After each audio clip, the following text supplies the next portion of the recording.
Contohnya analisis semiotika. Analisis semiotika itu ya salah satu model analisis yang biasa dipakai dalam penelitian media kan, penelitian media. Nah, kita akan masuk ke pokok pembahasan. Nah, apa itu semiotika lah ya. Nah, secara definisi, semiotika merupakan salah satu metode penelitian yang banyak dipakai dalam kualitatif, yang memang dia relevan untuk mengkaji berbagai pesan keagamaan yang dikonstruksi melalui tanda dan simbol. Nah, dalam kajian media Islam, semiotika tidak hanya melihat apa yang tertulis atau yang terlihat, tapi juga bagaimana makna ideologis dan teologis disembunyikan di balik teks tersebut. Nah, jadi kalau dalam kalau dalam kajian media atau dalam melihat pesan-pesan yang berseliweran di media sosial. Nah, kenapa ada semiotika? Ya, karena setiap pesan keagamaan yang muncul di media itu mengandung dua makna. Ada makna ideologi, ada makna teologi. Nah, kalau kajian ilmu komunikasi, rata-rata dia hanya fokus pada sampai kajian ideologis, tidak ketemu sampai kajian teologis. Nah, kenapa semiotika lahir? Ya, karena semiotika ini difungsikan untuk membongkar makna pesan. Jadi kalau nanti kalian bikin judul pesan-pesan dakwah dalam TikTok umpamanya, dalam IG, nah itu sangat cocok menggunakan pendekatan semiotika. Tapi kalau kalian mengkaji pesan dakwah pesan dakwah Ustadz A gitu kan di Aljabar, itu nggak bisa pakai semiotika, karena memang semiotika dia fokusnya dia pada pengkajian media kan, gitu, fokusnya di situ. Nah, di situ. Nah, kita lanjut lagi. Nah, ada beberapa tokoh yang menjadi ada beberapa tokoh yang menjadi rujukan dalam teori, yang dirujukan dalam penggunaan semiotika. Pertama, ini ada Ferdinand de Souza kan ya. Nah, ini dapat dikatakan uh, generasi awal penggunaan semiotika dalam penelitian media.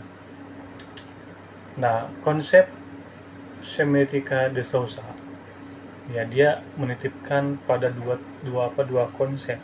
Ada signifier, penanda fisik, ada signified, petanda, atau dalam bahasa Indonesianya ada penanda dan ada petanda.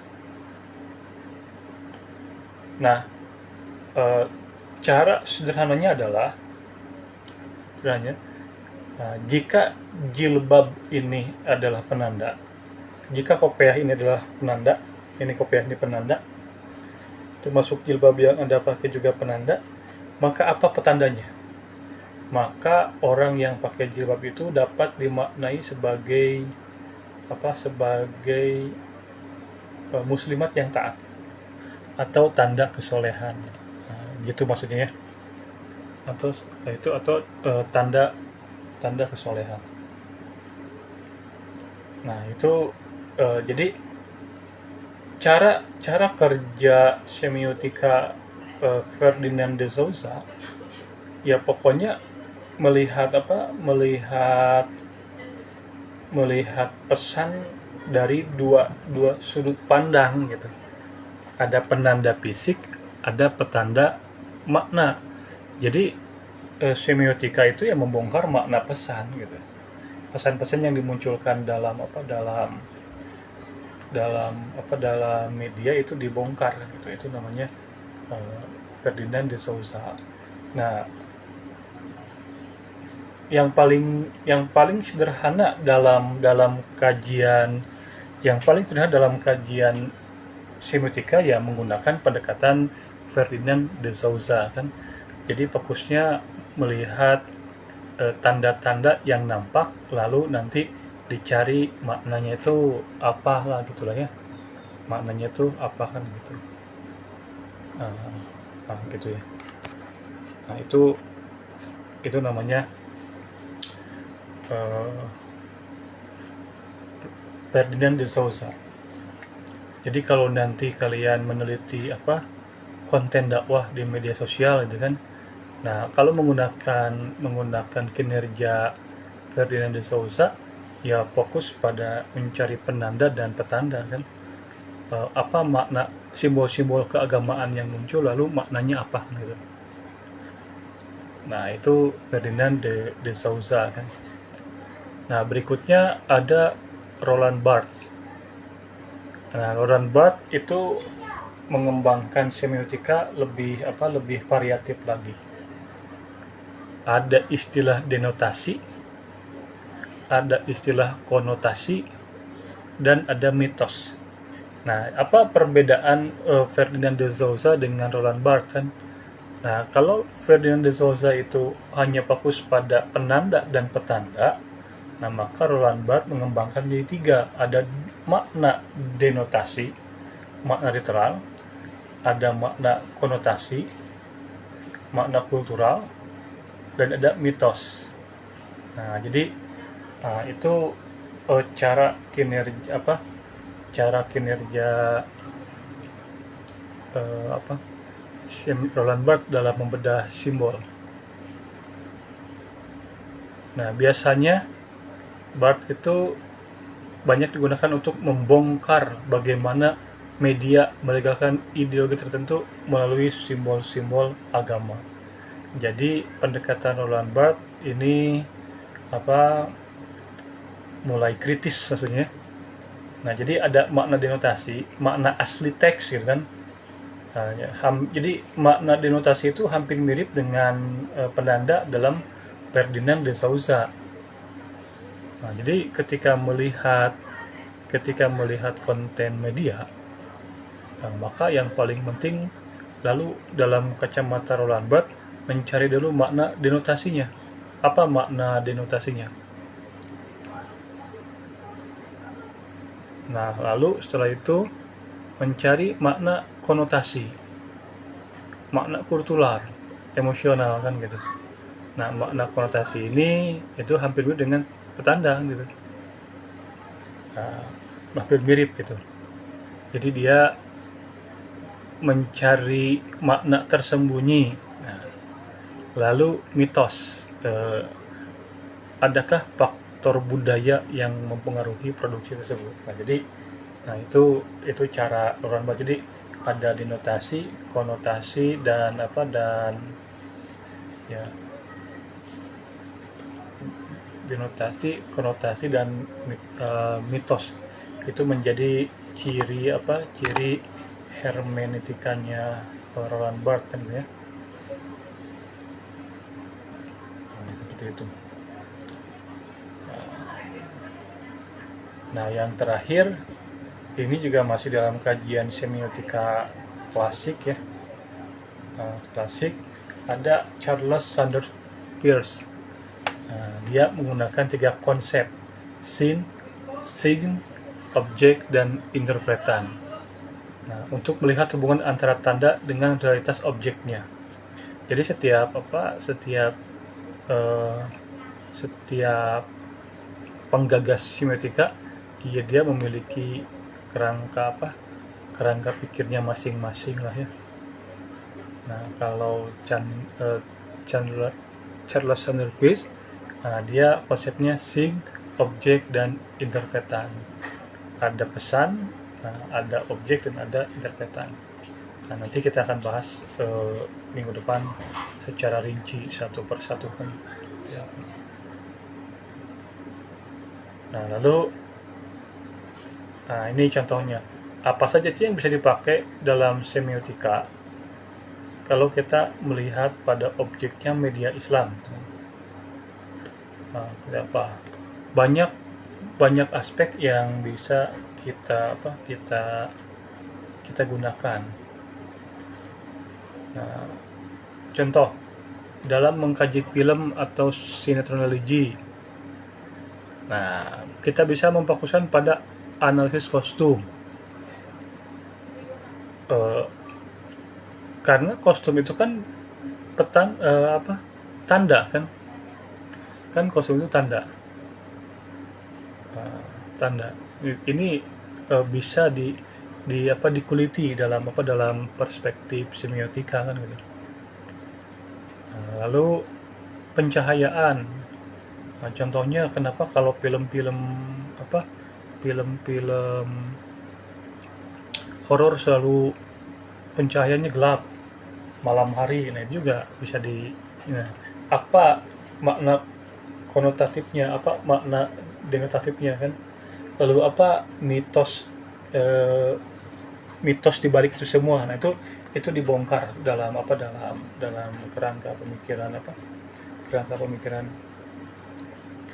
semiotika kan gitu. Gestur tokoh untuk merepresentasikan konsep mukmin atau kafir. Nah itu juga, jadi intinya penelitian semiotika itu fokus pada tanda-tanda komunikasi yang muncul dalam sebuah pesan.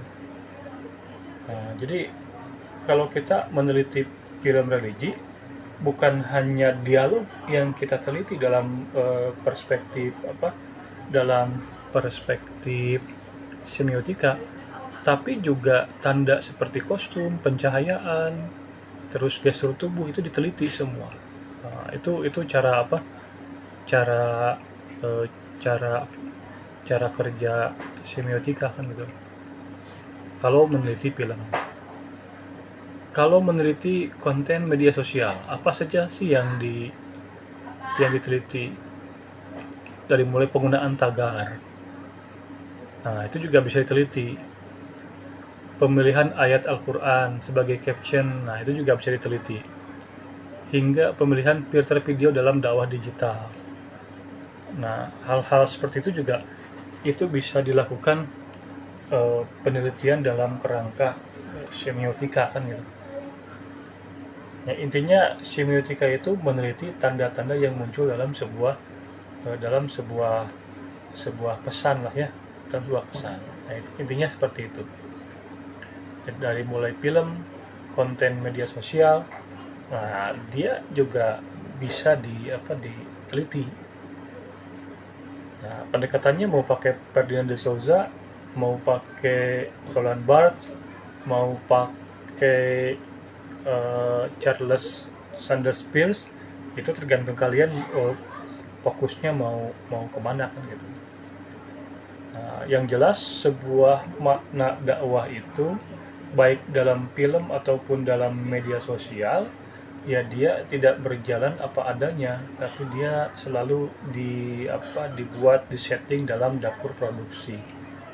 Nah, ketika sebuah pesan diproduksi dalam dapur produksi, nah pada saat itulah ya apa pada saat itulah kita melakukan sebuah penelitian mendalam pada pesan tersebut. Nah, yang berikutnya iklan produk halal. Nah ini juga bisa diteliti dalam menggunakan semiotika. Bagaimana simbol-simbol keislaman digunakan untuk menciptakan citra keamanan dan keberkahan produk. Nah, jadi apa hubungannya iklan marjan dengan berbuka puasa itu kan? Ya nggak ada hubungan. Buka puasa mau pakai marjan bisa, nggak pakai marjan juga bisa. Tapi kenapa iklan marjan itu selalu identik tibanya bulan suci Ramadan? Nah, tanda itu bisa di apa? Bisa diteliti oleh mahasiswa kan, kalau ingin menggunakan pendekatan semiotika. Artinya pendekatan semiotika itu dia pendekatan yang kaya akan kaya akan multi perspektif sebetulnya. Enak kalau kita menggunakan semiotika kan. kita banyak perspektif yang bisa kita gunakan gitu. Oke, apa lagi? Nah, bagaimana langkah-langkah melakukan penelitian semiotika? Nah, ini contohnya dari Roland Barthes. Nah, ingat, Roland Barthes itu ada 3 konsep. Ada makna konotatif, makna denotatif, dan mitos. Nah, ini contoh ya. Ini contoh-contoh melakukan penelitian semiotika dengan menggunakan pendekatan Roland Barthes. Nah, Bapak ingatkan saya lagi, setiap tokoh memiliki cara tersendiri. Nah, ya. Nah, Ferdinand de Souza ada petanda dan penanda kan. Kalau Roland Barthes denotatif, konotatif, dan mitos. Kalau Ferdinand de Souza scene, objek, dan interpretan. Nah, jangan tertukar dalam menggunakan tanda tersebut. Nah, kita akan gunakan eh, contoh dari Ferdinand de Souza. Pertama, kalau kita melakukan penelitian media dengan pendekatan semiotika Roland Barthes, maka langkah yang paling awal adalah identifikasi tanda. Nah, ketika kita melakukan identifikasi tanda, maka itu sesungguhnya kita sedang masuk pada level denotatif.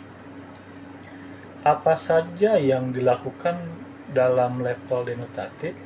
Catat apa yang terlihat secara visual dan terdengar secara auditori, tanpa melakukan penafsiran mendalam. Jadi pada level denotatif itu kita hanya fokus mencatat tanpa ada penafsiran terlalu mendalam. Nah, sebagai contoh, seorang aktor pria mengenakan baju koko dan peci putih dalam masjid. Ya catat saja tanpa ada penafsiran berlebih. Artinya pada baju koko putih, berpeci putih juga, dia duduk di halaman masjid atau duduk di dalam masjid. Nah, kalau makna denotatif dalam perspektif Roland Barthes, nah seperti itu ya. Oke, biasa nih jaringannya gangguan. Cek cek. Oke, masih aman ya suaranya ya. Nah, jadi langkah pertama dalam melakukan penelitian semiotika Roland Barthes pada level denotatif, peneliti hanya fokus mengidentifikasi tanda, ya, tidak melakukan penafsiran berlebih. Jadi kalau kita melihat sebuah film, nonton film, pada level denotatif itu hanya mencatat apa yang terlihat. Jadi dari mulai tanda kopiah, baju, kacamata, sajadah, gitu kan, sarung, itu semua itu semua dicatat, gitu, dicatat sebagai sebuah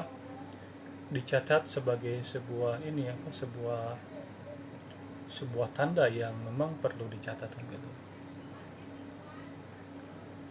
Lalu seorang aktor pria menggunakan baju koko putih juga dicatat. Nah, kapan melakukan analisis? Nah, melakukan analisis ada pada level berikutnya yang kita sebut level konotatif. Nah, pada level konotatif kita melakukan analisis apa makna di balik penggunaan baju kopiah, masjid, dan lain sebagainya gitu. Nah, maka analisis makna itu ada pada level konotatif, bukan pada level denotatif. Kalau tadi kalau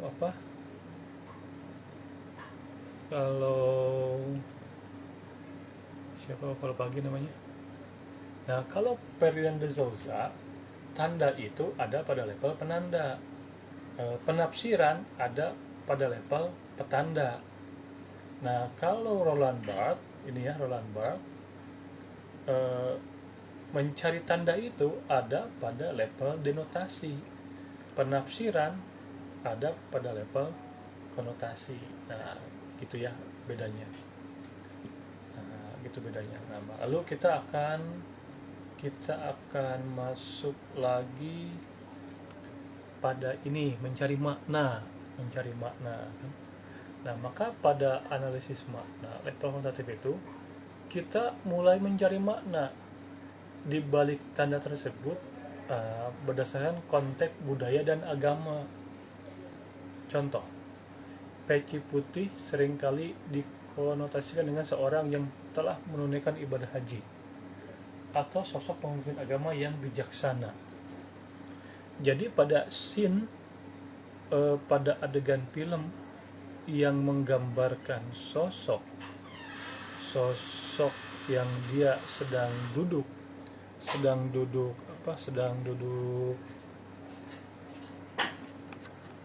di depan masjid. Nah, itu menandakan bahwa seolah-olah gitu sosok tersebut digambarkan pribadi yang suci atau pemimpin yang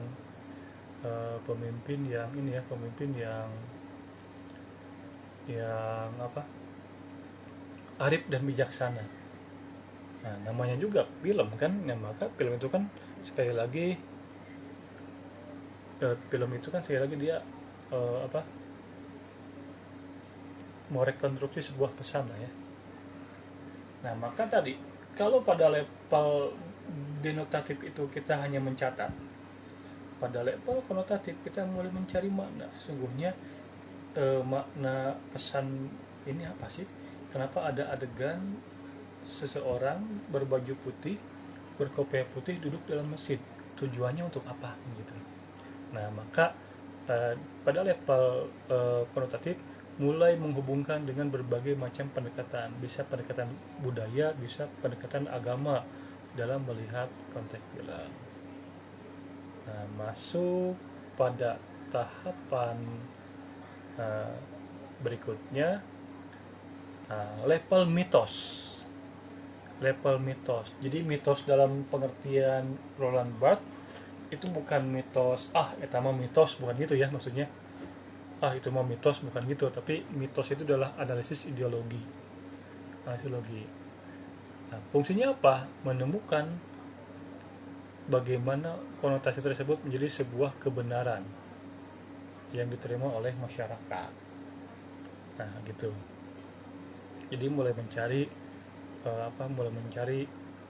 kebenaran kan. Contoh, media mengkonstruksi mitos bahwa kesolehan seorang berbanding lurus dengan atribut pakaiannya.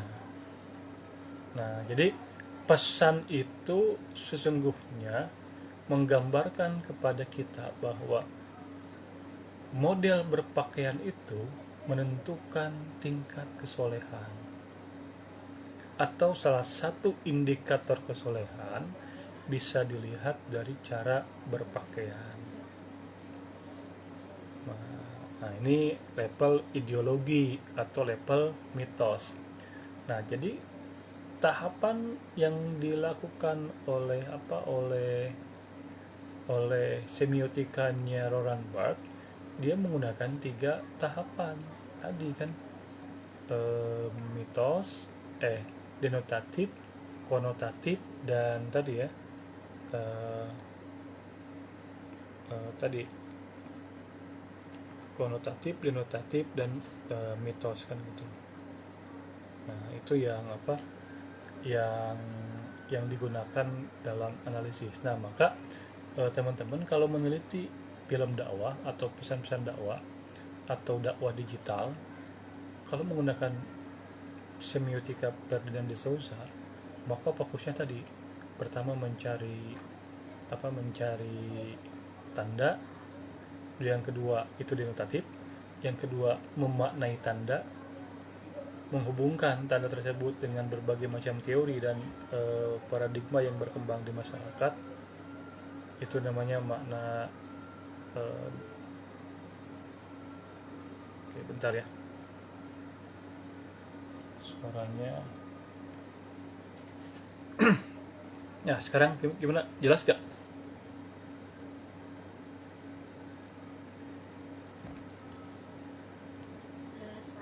Nah, jelas ya, lanjutkan. Nah, yang kedua, mencari makna denotatif. Nah, lalu yang ketiga, mencari analisis ideologi atau disebutnya level mitos.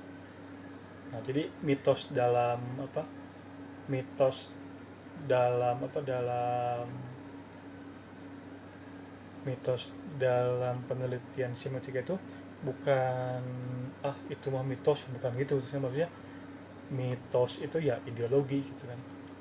Mitos itu ideologi. Jadi 3 tahapan ya yang harus kalian ingat. Ada level konotatif, bahwa lagi ada level denotatif. Pada level ini kalian hanya fokus mencatat tanda-tanda yang muncul di dalam film tanpa perlu melakukan penafsiran berlebih. Jadi eh, nanti pas penelitian itu semua adegan yang dianggap penting itu dicatat, semua tanda-tanda keagamaan yang muncul dicatat. Ini namanya level denotatif. Nah, setelah itu level konotatif mulai mencari makna budaya dan agama. Nah, dapat mulai ditafsirkan dengan pendekatan agama maupun pendekatan budaya. Nah, pada level ideologi atau level mitos itu mulai mencari kebenaran. Jadi pesan sesungguhnya sebuah film itu akan nampak pada level mitos atau level ideologi. Nah, baru pesan keagamaan akan muncul, terlihat kan gitu ya, secara nyata kan gitu. Nah, itu namanya penggunaan eh, semiotika Roland Barthes kan gitu. Jadi ingat, denotatif, konotatif, dan mitos. Kalau Ferdinand de Souza, penanda dan petanda. Kalau tadi apa, Charles Sanders Peirce, itu scene, objek, dan interpretan. Nah, setiap semiotika, nah itu berbeda berbeda penggunaannya ya, jangan tertukar. Nah, pertanyaan berikutnya, apa relevansi semiotika dalam kajian Islam? Atau pertanyaannya adalah, bisa nggak sih semiotika yang lahir dalam tradisi ilmu komunikasi dipakai untuk mengkaji Islam atau media Islam? Jawabannya sangat bisa sekali, karena sejatinya seperti yang sudah Bapak jelaskan pada pertemuan lalu, bahwa pesan-pesan media itu adalah pesan yang sudah dikonstruksi, pesan yang sudah direkayasa. Nah, maka untuk membongkar sejauh mana rekayasa itu dilakukan yang namanya analisis, yang kita sebut sebagai analisis semiotika. Maka untuk apa fungsi semiotika kalau kita hubungkan dengan kajian Islam? Pertama, membongkar representasi. Apa maksudnya? Melihat bagaimana Islam ditampilkan oleh media barat, seperti isu teroris. Kalau sekarang antara Iran dengan Amerika berperang kan, setiap media ya memiliki cara pandang tersendiri membungkus berita kan. Seolah-olah kita sedang ditarik untuk mengatakan yang benar siapa, yang menang siapa, Amerika atau Iran gitu. Nah, maka contoh saja dalam isu terorisme, nah maka kita akan disuguhkan bagaimana media barat memberitakan terorisme dalam Islam atau radikalisme dalam Islam. Nah, bagaimana media lokal atau Islam sendiri menceritakan tentang Islam itu sendiri. Nah, maka semiotika digunakan untuk membongkar makna, kan artinya membongkar representasi. Jadi seperti yang Bapak katakan, ya media itu adalah representasi dari media itu representasi dari dari sebuah organisasi. Kayak kemarin Muhammadiyah melakukan menerapkan KHGT, kalender Hijriah Global Tunggal. Ya, Muhammadiyah sedang melakukan representasi bahwa memulai puasa itu tidak perlu lagi melihat hilal, cukup dengan menghitung gitu kan, yang namanya hisab gitu. Nah, jadi itu kemarin selama bulan puasa itu adalah perang representasi. Nah, ketika Muhammadiyah membuat berita tentang hisab, ketika pemerintah juga membuat berita tentang hisab, nah ketika itu sesungguhnya mereka sedang melakukan representasi.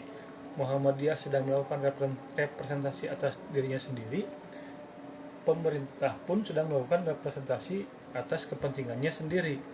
Nah, bagaimana kita mengetahui itu semua? Melakukan yang namanya membongkar representasi melalui metode semiotika.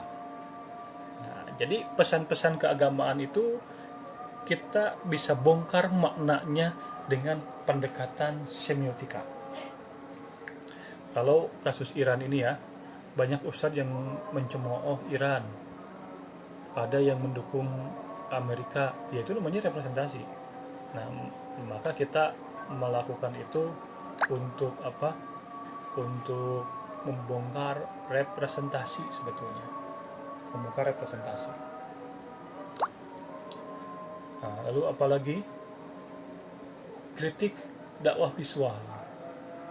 Nah, ini juga kritik dakwah visual juga bisa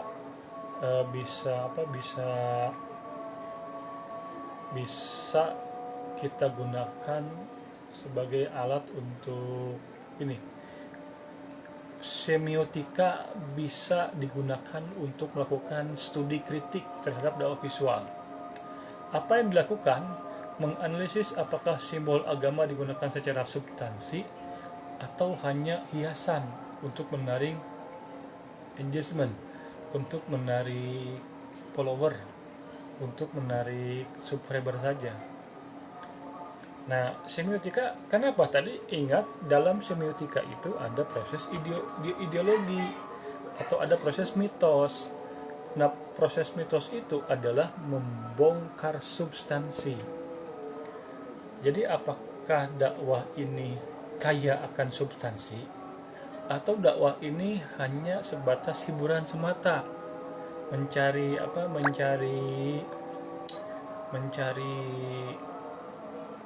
FYP yang rame-rame gitu kan.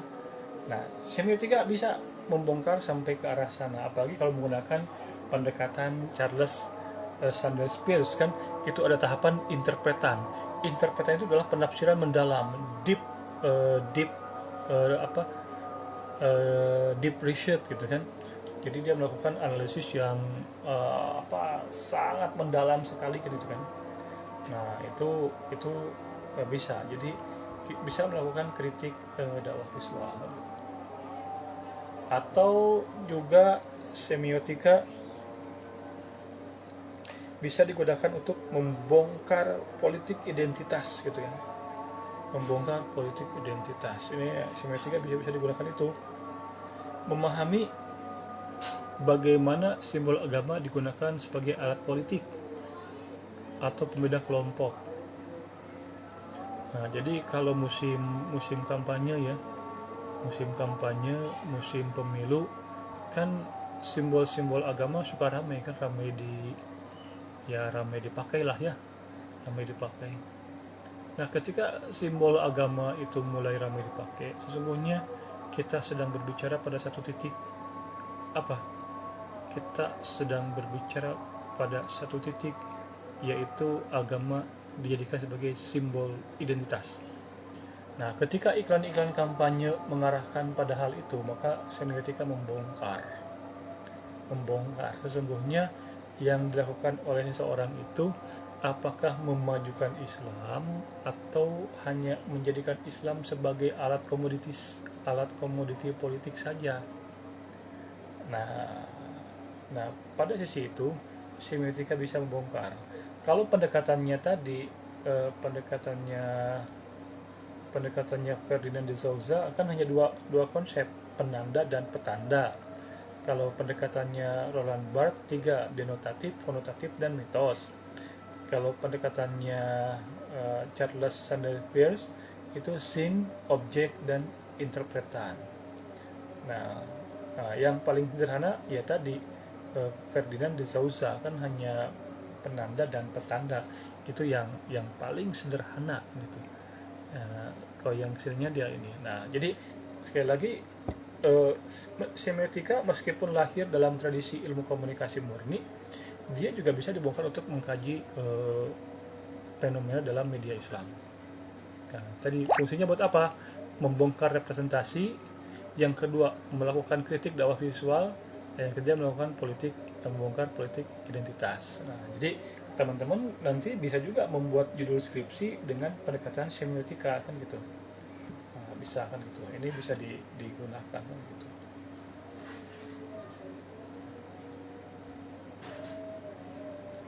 Nah, ini contoh aplikasi ya.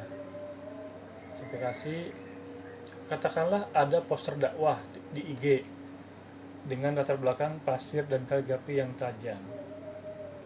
Jadi di IG itu ada poster dakwah, latar belakangnya gurun lah ya, ada pasir atau gurun. Nah, apa makna denotasinya? Dia gambar gurun, teks Arab, warna emas. Jadi makna denotasi itu ya makna yang terlihat secara visual aja kan gitu. Nah, gitu. Lalu apa makna konotasinya? Kesan kemurnian ajaran agama Islam itu berasal dari Timur Tengah, dan emas itu menggambarkan kemuliaan.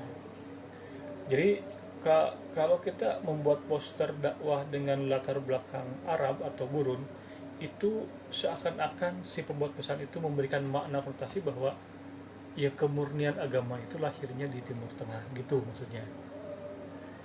Benar atau salah? Ya kan nama juga ini semiotika kan gitu. Kita membongkar persepsi orang. Nah, lalu ada mitos bahwa dakwah yang asli atau benar adalah yang selalu merujuk pada simbol-simbol fisik kearaban, bukan lokalitas. Nah, ini kesimpulan yang bisa kita ambil. Jadi, si pembuat pesan itu dia ingin menyampaikan kepada halayak bahwa Islam yang benar itu otentik Arab gitu, bukan bukan Islam yang otentik lokal gitu. Nah, itu namanya makna yang dikonstruksi. Nah, jadi penelitian semiotika sampai pada kesimpulan tadi kan gitu. Apakah benar Islam yang benar itu sesuai dengan kearab-araban? Itu urusan usul fikih. Nanti kajiannya itu masuk pada hukum keluarga Islam, pokoknya kan pada teman-teman HKI kan gitu. Ya KPI hanya membongkar makna pesan keagamaan. Kenapa sekarang yang lagi trending itu Habib-Habiban, terus yang Arab-Araban? Ya karena secara pesan mereka mengisyaratkan bahwa Islam yang asli itu otentik Arab gitu maksudnya. Meskipun ya nggak gitu juga sesungguhnya kan. Nah, gitu.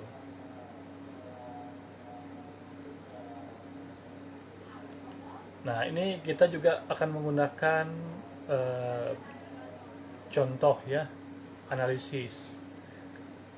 Kita akan membongkar makna representasi sosok ulama di sebuah film. Nah, dalam sebuah film religi, ada seorang tokoh ulama selalu ditampilkan menggunakan jubah putih, berbicara nada rendah, dan selalu berada di lingkungan yang memiliki pencahayaan lembut, soft lighting. Ya, ya ceritanya film menggambarkan seperti itu gitu kan. Film menggambarkan seperti itu. Jadi ya ulama jubah putih, uh, bisa dengan lebih rendah. Nah, selalu di lingkungan yang percaya lembut. Nah, kita akan menggunakan pendekatan Ferdinand de Souza. Nah, ingat Ferdinand de Souza itu fokusnya dua, penanda dan petanda. Penanda, jubah putih, nada bicara rendah, cahaya yang lembut. Ya itu yang nampak di film ya kayak gitu kan gitu. Yang nampak di film ya kayak gitu. Ya itu yang menjadi penanda. Apa petandanya? Bahwa sosok ulama itu digambarkan sebagai yang suci, putih itu adalah ketenangan jiwa, dan cahaya yang lembut itu adalah kedekatan dengan Tuhan. Nah, lalu apa sih interpretasi semiotikanya? Media tersebut sedang membangun mitos bahwa otoritas keagamaan hanya sah jika ditampilkan melalui estetika visual tertentu yang bersifat langit atau tenang, mengabaikan kemungkinan bahwa ulama juga bisa tampil kasual dan tegas. Jadi kenapa gambaran ulama itu diidentikan dengan baju putih atau baju hitam gitu kan, jarang baju yang warna-warni, ya karena itu identik kesuciannya di situ. Seperti yang bapak pakai kopiah hitam, baju hitam, nah, ini mah kebetulan aja gitu. Nah, tapi media sedang melakukan mitologi, media sedang melakukan penafsiran bahwa pakaian yang cocok untuk alim ulama itu hanya dua pilihan, kalau nggak putih hitam, gitu maksudnya. Karena itu dianggap lambang kesucian, jadi ulama nggak boleh pakai baju warna-warni. Nah, tapi itu pendapat media, bukan pendapat fikih, gitu kan. Kalau pendapat fikih ya yang penting suci dan menutup aurat kan gitu. Nah, tapi sekali lagi media sedang membuat kesan ulama ya kayak gitu kan gitu, lembut gitu kan, tenang jiwanya. Lalu yang paling penting adalah dia sedang menggambarkan bahwa sosok ulama itu ya tadi yang yang tadi yang berbaju putih itu kan, serba itu. Nah gitu. Nah, maka banyak judul yang bisa kita gunakan untuk melengkapi penelitian kita kan. Contoh, representasi hijrah dalam budaya populer, analisis semiotika Roland Barthes pada konten reel Instagram akun siapa gitu kan.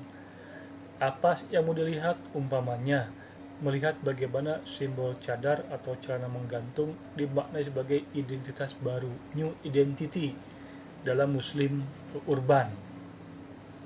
Nah, itu bisa menggunakan semiotika kan gitu.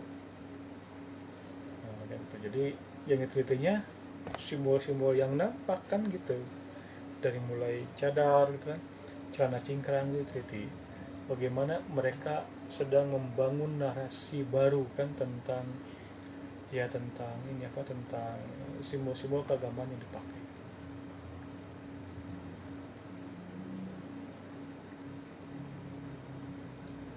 Nah, bisa juga seperti ini, konstruksi identitas muslim urban pada iklan aplikasi Muslim Pro, studi semiotika Charles Sanders kan. Nah, apa fokusnya? Menganalisa bagaimana teknologi smartphone disandingkan dengan simbol ibadah tasbih. Karena kan Muslim Pro itu aplikasi Android yang menyiapkan tasbih, menyiapkan tasbih, lalu menyiapkan juga kompas kan disandingkan. Sedang mengkonstruksi bahwa ada modernisasi corak beribadah kan, tidak perlu menggunakan tasbih manual.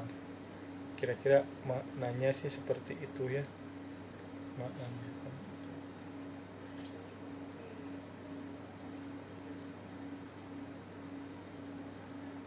Nah, dalam film dan televisi, apa saja yang bisa kita teliti? Contoh, komodifikasi agama dalam sinetron religi, analisis semiotika terhadap simbol-simbol kemiskinan dan kekayaan, gitu kan? Apa yang dibahas, bagaimana azab atau berkah digambarkan melalui tanda-tanda visual yang stereotip, gitu kan?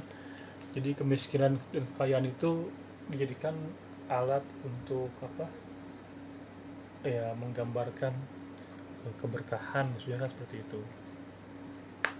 Nah, hal-hal seperti ini banyak bisa dilakukan dalam penelitian semiotika kan. Nah, juga seperti ini, negosiasi identitas perempuan muslim dalam film Perempuan Berkalung Sorban, sebuah kajian semiotika sinematografi kan. Nah, banyak gitu kan. Jadi kalau kalian menggunakan semiotika, ya banyak pilihannya gitu. Banyak pilihan yang bisa digunakan sebagai acuan kan.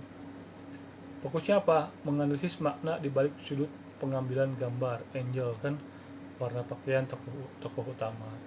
Ya, jadi sekali lagi, semiotika itu ya fokusnya meneliti tanda-tanda komunikasi, lalu setelah tanda komunikasi itu nampak, bagaimana kita menafsirkan tanda tersebut.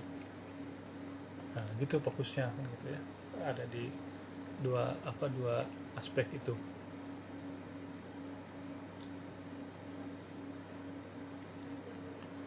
Dalam berita juga bisa. Contoh judulnya, semiotika visual pada sampul majalah. Majalah apa? Konstruksi wacana Islamofobia dalam pemberitaan terorisme umpamanya kan. Fokusnya bagaimana penggunaan warna gelap dan pemilihan foto orang berjenggot menciptakan makna negatif. Jadi jenggot itu ditarik maknanya menjadi makna yang sangat negatif karena dihubungkan dengan kekerasan, dihubungkan dengan teroris itu kan. Ya padahal ya jenggot itu kan identitas umat muslim itu yang memang dijelaskan dalam hadis. Nah, hal-hal seperti ini juga bisa digunakan dalam penelitian kan.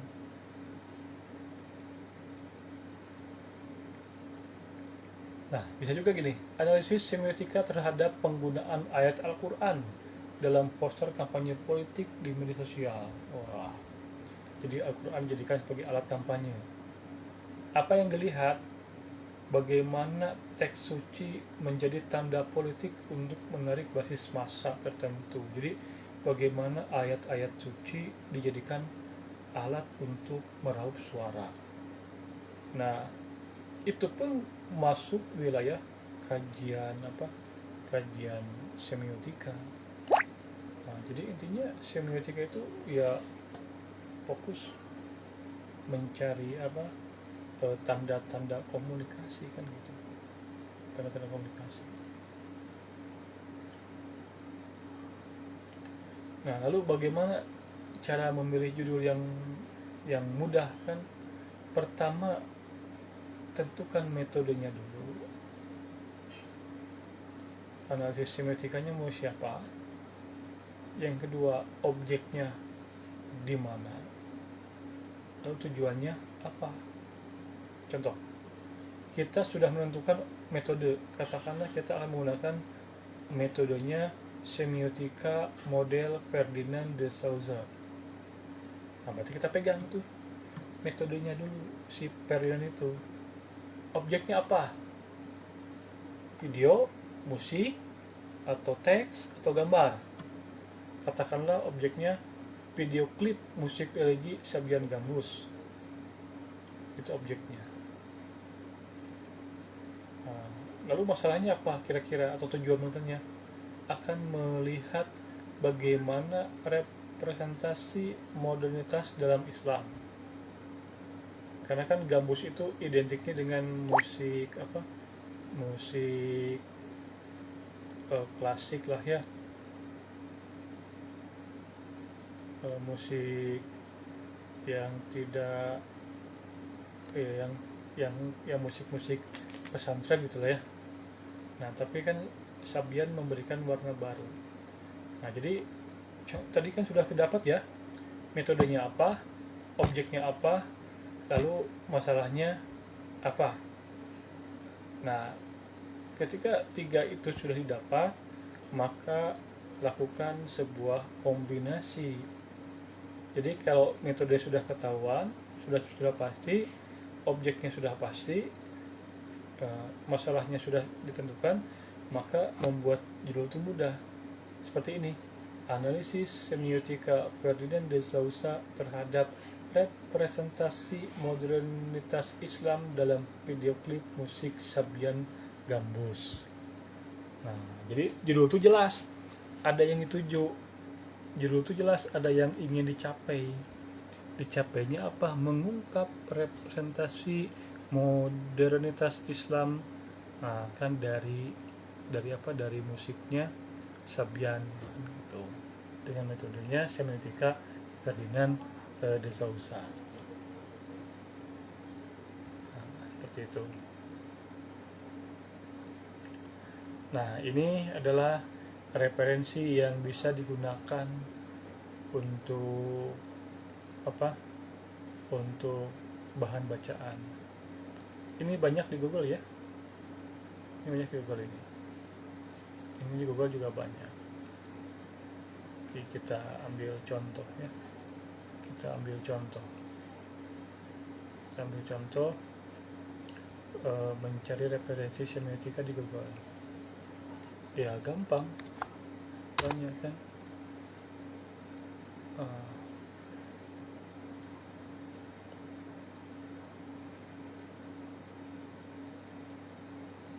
Contoh seperti ini kan gitu.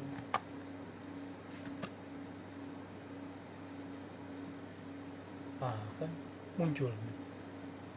Ini contoh ya. Ini contohnya seperti ini. Kita masuk ke Google.